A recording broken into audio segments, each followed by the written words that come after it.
Hi everyone! Andito ako sa garden, nagluluto ng food.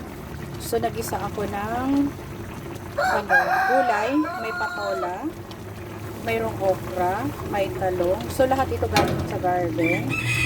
Nilalagyan namin siya ng bangus, yung ulo at buntot. Yan. Yung nilalagay namin.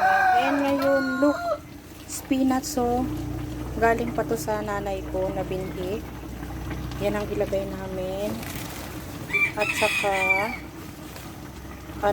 mga talbos ng kamote. Lahat na lang ng gulay na nakita ni ate doon. And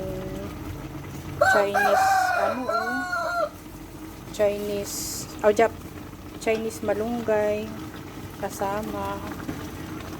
O diba? Konti lang ang sabaw, mas masarap kasi yung ganyan. O diba? Yan yung aming ulam. Lahat yan organic, walang chemical. Kaya magtanim lang kayo sa bakuran. At yan ang ating ulam lagi. May talbos ng kalabasa. Halo-halo yan. Dami.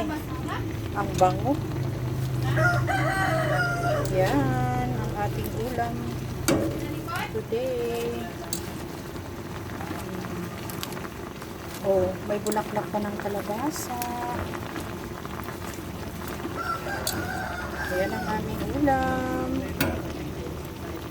today. So,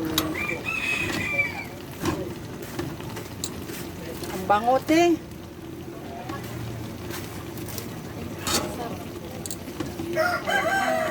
Ito usually ang ulam namin pag nandito kami. O diba nakikikain ako? Laging ulam nila ate to. Kaya yan.